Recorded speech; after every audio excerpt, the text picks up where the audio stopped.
Wyoming Territory, December 1878. The snow came fast and hard that winter, covering the mountain trails east of Buffalo in white silence. And by the time Calla Berryman collapsed in the drift, her fingers blue and her breath shallow, she had not seen another soul in 2 days. Kessler Lorne spotted her first from the ridge, just a dark shape slumped beside a frozen creek, her bonnet half buried in snow. He dismounted fast, boots crunching through the crust as he knelt beside her. Her eyes fluttered open, unfocused, her lips cracked. She could not say her name. She could not say anything. "You are not dying out here," Kessler muttered, wrapping her in his buffalo hide coat and lifting her into his arms like she weighed nothing at all. His gelding, Buck, stood steady as he swung up into the saddle with her cradled against his chest. "You hear me? You are not dying." Snow pelted his face as he rode hard for the cabin. Took him 15 minutes. Felt like forever. He kept whispering to her the whole way, words he could not remember later, only that they were soft and steady, like the quiet promises a man makes to himself when he is desperate. Inside the cabin, he laid her by the fire, stripped off her frozen boots, and rubbed her feet with a wool blanket until color came back. He made broth, lifting it to her lips with a spoon, his hand cupped around hers. She sipped it, eyes closed, then coughed once. "Good," he said. "Good girl." She slept for hours. When she woke again, it was night. He was sitting in the chair beside her, sharpening a knife. She stared at him for a long beat. Then, voice rough, she said, "Where am I?" "My cabin," he said, setting the blade aside. "South of the Bighorns. You were near gone. I found you." She tried to rise. Winced. "My babies, you were alone." Her eyes filled. No, I had them with me. We were walking. The wagon broke down. "Please." Kessler stood fast, his voice calm but firm. "You listened to me. There was no one but you. I rode the trail back. Searched. I would have brought them too." She sobbed then, covering her face with her hands. Kessler crouched beside her. "Tell me their names." She whispered, "Hollis and Hattie. They're 4. I left them. I told them to stay in the wagon. I went to find help. I did not come back." He exhaled sharp. "How long ago?" 2 days, she choked. "Maybe 3. I do not know." He was already pulling on his coat. "Wait, I am going to get them." "You do not know where. Tell me where the wagon broke." She gave him what she remembered. A bend in the trail. A stand of birch trees. A fallen log across the road. Kessler was out the door before she finished. The wind howled. The sky was dark. He rode anyway. It took him 2 hours to find the wagon. It was half covered in snow. Inside, 2 small children were huddled beneath a quilt. They were alive. He wrapped each in furs and rode back with them in his arms, one child on either side, pressed close to his chest. When he pushed open the cabin door, Calla was standing barefoot by the fire, eyes wild. She saw their faces and fell to her knees. "Hollis," she sobbed, reaching for the boy. "Mama," he cried. Kessler handed over Hattie, the girl too cold to speak, her lips quivering as she tucked her face into Calla's neck. He knelt beside them, his chest heaving from the ride. Snow clung to his shoulders. Calla looked up at him, tears running fast. "You saved them. I told you," he said quietly. "You are not dying, and you are not alone." She blinked at him, stunned. "You went out in that. I would go out in worse." She stared at him like she did not understand. But he understood enough for both of them. He brought them food, blankets, a cot for the children near the fire. Calla ate in small, careful bites. Her hands shook. Her voice stayed low. "You are a rancher?" "Used to be," he said. "Now I work trail drives in the spring. Trap in winter. This cabin is mine." "You live alone?" He nodded. She looked at him for a long time. "You did not have to help me." He met her gaze. "Yes, I did." The next morning, the storm had stopped. Sunlight shone on the snow. The children played outside, bundled in Kessler's spare coats, laughing as they slid down a drift. Calla stood beside the window, watching them. Kessler handed her a cup of coffee, his hand brushing hers. She looked up. His voice was low. You can stay as long as you need. She nodded. Thank you. He watched her a moment, then said, Your man? The father. Gone, she said. He left us in Kansas. I thought we had family in Idaho. I was wrong. Kessler said nothing, but in his chest, something tightened. That night, he watched her tuck the children into bed, her voice soft and warm as she sang a lullaby. When she stood, she turned and saw him there. She did not flinch. Instead, she walked to him. Why did you help me? She asked, voice careful. He looked at her. Because no one should have to walk that trail alone. She was quiet. Then she said, I thought I was going to die out there. He reached out, touched her hand. Not on my trail. She blinked fast, her eyes shining. And for the first time, she smiled, small and tired, but real. He smiled back, just as slow. Neither of them moved, but something between them did. Something steady and quiet and new. Kessler came in from chopping wood with snow still clinging to his cuffs. Calla was at the stove, sleeves rolled, stirring cornmeal into a pot with quiet focus. The children were coloring with charcoal on scraps of brown paper, their cheeks pink from the warmth. The scent of ash and boiled coffee hung in the air, steady and grounding. You'll ruin your hands doing all the hard work, she said, not looking up. They've seen worse, he replied, brushing snow off his shoulders. Fire's holding good. Calla set the spoon down and wiped her hands on her skirt. I could take a turn with the axe. Kessler raised an eyebrow. You planning to split kindling in that dress? I've managed harder things in worse clothes. Not saying you couldn't. Just saying, I'd rather not see you lose fingers when I've only just got you warm. She allowed a sound half-breath, half-laugh. You always talk like that? Like what? Like folks are bound to break themselves if they don't let you carry the weight. He leaned against the doorframe, arms crossed. You walked half a county in a blizzard. I think you've carried plenty. She turned then, slow and deliberate. I don't want to be a burden. You're not. Calla looked toward the children. Quiet now. Hollis drawing a crooked horse. Hattie chewing the end of her charcoal. They've never stayed in one place more than a few weeks. I don't know what it does to them. They're sleeping through the night. That's something. They've never had a man be kind to them without expecting something back. Kessler's jaw shifted. I'm not expecting anything. She watched him for a long moment, then nodded once as if some part of her had needed to hear it out loud. Later, he took Hollis out to fetch water from the creek while Calla mended a torn hem. Hattie sat on the floor beside her, humming to herself, rocking a rag doll Kessler had carved the night before from a pine block and wrapped in cloth. Calla's needle paused. Where did you learn to use a knife like that? He glanced over from the basin where he was scrubbing grit off the boy's boots. You asking about carving or tracking? Both. My uncle taught me, after my folks passed. He was a quiet man. Didn't like towns much. You remind me of someone, she said. A teacher I knew when I was a girl. Didn't speak unless it mattered. But when he did, you listened. I don't have a teacher's patience. You've got something steadier. He looked down at the boots in his hands. I never meant to stay in one place this long. Calla folded the dress neatly in her lap, eyes flicking toward the window. You want us gone? No. Then why say it? Because I never saw myself with a cabin full of children and a woman by the stove. But I'd be a fool to wish it away now. She rose, walked to the table and reached for her shawl. I'll fetch kindling before the light drops. He stepped between her and the door, hand resting lightly on the latch. It'll be dark in half an hour. I've worked in the dark before. I know, he said. But you don't have to now. Her knuckles tightened around the wool. I don't know how to stop. You don't have to stop, he said quietly. Just rest a while. The wind pushed hard against the walls that night. The fire snapped low. Calla sat by the hearth, her feet tucked beneath her, watching Hattie sleep.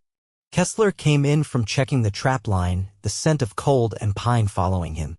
She didn't ask what he'd found. She only said, there's stew left. I'm not hungry. You haven't eaten since morning. You sound like someone's wife, he said, then paused, unsure if he'd misstepped.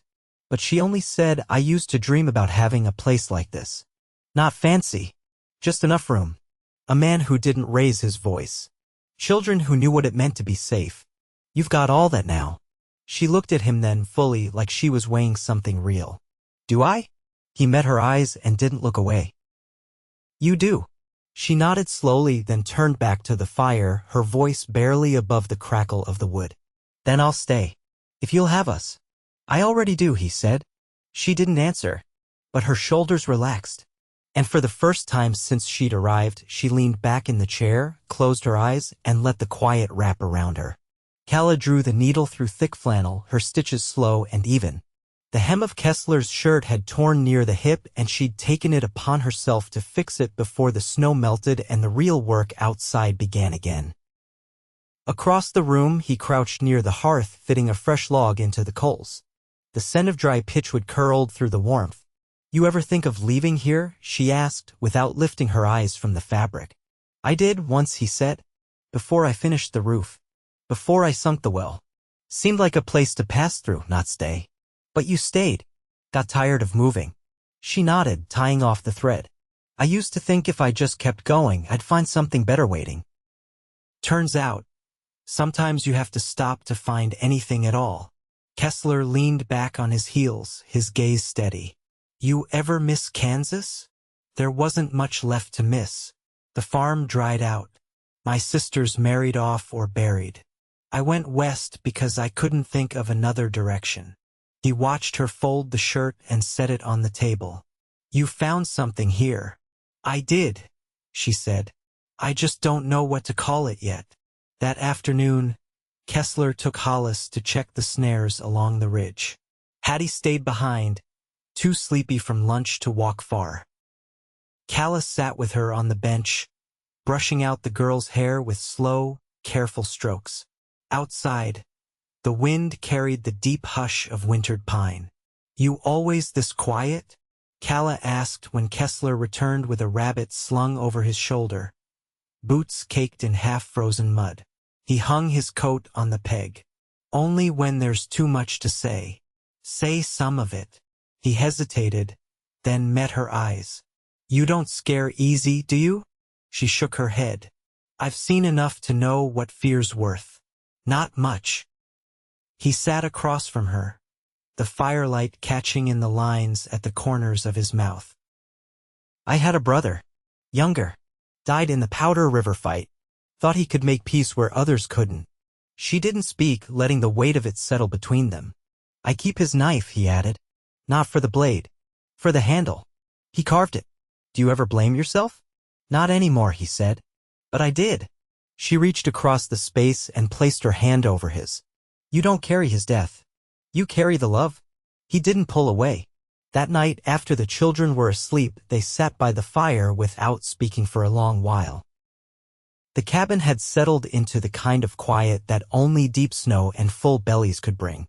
Calla rested her head against the chair back, one hand curled around a cup of cool tea, the other tucked into the folds of her skirt. You planning to stay past spring? Kessler asked, voice barely above the pop of the hearth. I haven't thought that far, she said. But I'm not packing. He nodded once. Fields will need turning come thaw if you want your own garden. I can show you where the soil's best. I'd like that.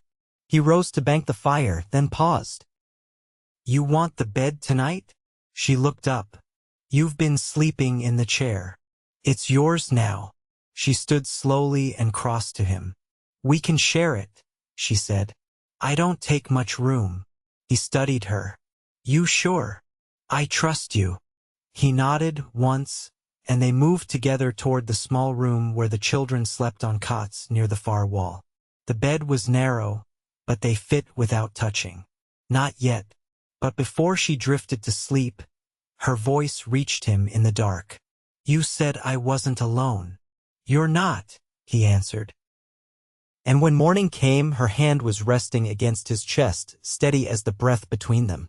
The thaw came slow, seeping into the ground in quiet drips. Snow gave way to mud, and the trails turned to ruts so deep they caught wagon wheels and boots alike. From the slope behind the cabin, a trickle of water ran down into the draw, feeding the creek until it swelled at the banks. Kessler stood watching it one morning, arms folded, while a crow picked through last year's corn husks in the field beyond. Calla stepped beside him, her shawl tight around her shoulders. "You think it'll flood?" "Not if the melt holds steady. Creek's got room to rise." She nodded, then shifted her gaze toward the horizon. "You ever think of building more fence?" "Over there, you mean?" "Toward the cottonwoods. Might keep the elk from trampling seedlings. If I plant beans, they'll eat 'em straight from the stalk." He looked at her, surprised. "You're already thinking on planting?" "I didn't come all this way to sit still." Kessler turned back to the field. "There's tools in the lean-to. Handles need oiling, but they'll hold." Calla gave him a long look. "You're not going to say I shouldn't be out here, digging in the dirt? I figure you'll do it whether I say or not." She smiled just a little, then walked toward the barn to check the feed sacks. He watched her go, the way she moved without hesitation now, like the land had made room for her. That evening, Hollis brought in a handful of river stones he'd found near the creek bed, his boots soaked through. Hattie trailed behind, her skirt damp at the hem. "They need proper shoes," Calla said as she peeled off their wet socks. "And maybe a wash tub that doesn't leak every time we use it." Kessler nodded, kneeling to help. "I've got a list started. There's a trader who comes through Clear Creek once a month. We could ride in together next time." Calla glanced at him. "You'd take us?" "I wouldn't let you go alone." She folded the socks over the fire grate to dry. "You don't have to keep proving you're good." "I'm not," he said quietly. "I just don't want to be like the men who left you behind." She looked up, startled. "I heard the way your boy talked yesterday," he continued. "Said he used to hide under the wagon when men came near." Calla's jaw tightened, but she didn't speak. Kessler's voice gentled. "They don't flinch now. That's you." Her eyes met his. "It's you too." Neither of them looked away. That night, after the children were asleep, Calla stood by the window, watching wind ripple over the field. The moon hung low, casting silver across the thawing land. Kessler joined her, his shoulder brushing hers. "I've been thinking," she said, "about spring. About what comes after." He waited. "I want to build something here, not just survive it. I want a home that stays built." His voice was steady. "You'd have it." She turned to him, slow and sure. "Not just a place. I mean with you."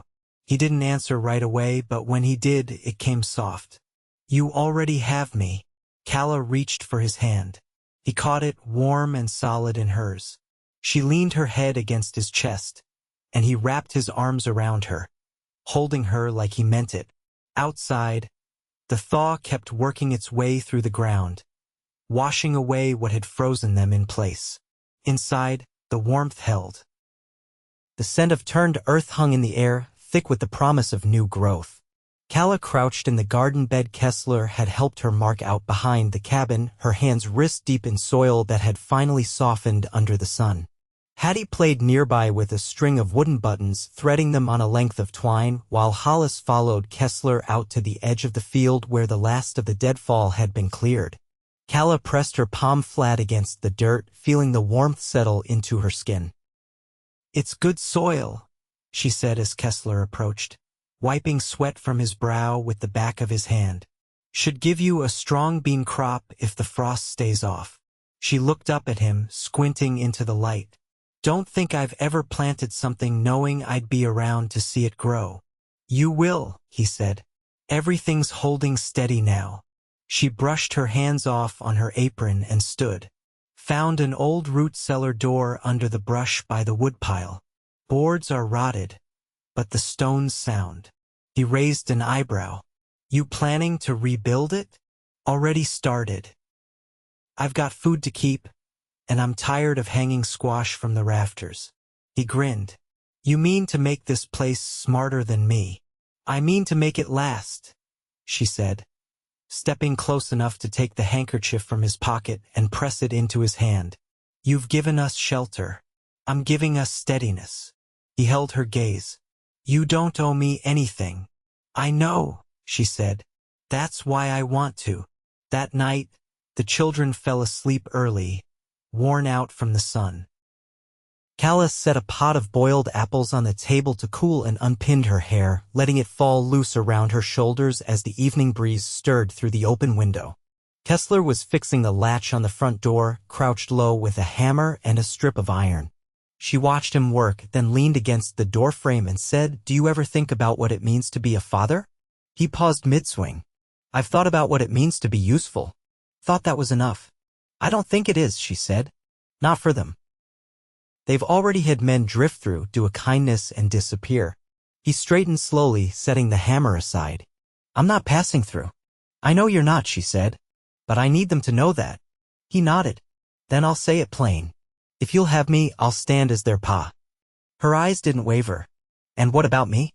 "I've been standing by you," he said. "I'd be proud to stand beside you every day forward." Calla stepped to him, placed her hand on his chest. "Then say it right." "I love you," he said. "I have, since the morning you stood up in front of that fire and asked me where your babies were." She closed the space between them and kissed him, slow and sure, the kind of kiss that didn't need explanation. When they parted, her forehead rested against his, and she whispered, "I love you too." They were married the next week. A quiet exchange beneath the cottonwood where she'd first pointed out where the fence should run. Hattie sprinkled wildflowers at their feet, and Hollis handed over a ring Kessler had carved from the same pine he'd used for her comb. A neighbor rode out from the next valley to say a few words and sign the paper. The children climbed onto the porch afterward, eating cornbread with honey while Kessler and Calla stood side by side, watching the sky turn dusky gold. By late summer, the garden was thick with vines and the root cellar shelves lined with jars. The cabin had a new lean-to for tools, and the field behind it held rows of corn nearly waist-high. Kessler built a bench beneath the window where Calla liked to sit in the evenings, her mending in her lap, her feet bare against the warm wood. Hollis took to following him on fence checks, always asking questions, always watching close. Hattie learned to braid rope and helped Calla wash linens in the creek, her laughter echoing off the rocks. On the first frost of fall, Kessler came in from the barn with a bucket of eggs and found Calla at the stove, humming under her breath. She turned when she heard the door, her smile soft and unhurried. He set the eggs down and wrapped his arms around her from behind, resting his chin on her shoulder. "We made this," she said, her voice a murmur. "Out of nothing but cold ground and hard days." He kissed the spot beneath her ear. "And love." She turned in his arms, leaned into him. "And that." They stayed there a long moment, the warmth of the fire and the quiet of the home they'd built around them. Outside, the wind picked up, rattling the last of the dry leaves from the trees. Inside, everything held. Years passed. The children grew. The fences weathered and were mended. New coats were stitched, new shelves added. They built a life that stayed built. And every morning, without fail, Kessler kissed Calla's temple before stepping out into the day. Every night, she waited for him by the window, her heart steady, her hands never empty, the lamp always lit. They never stopped choosing each other. Not once. Not ever.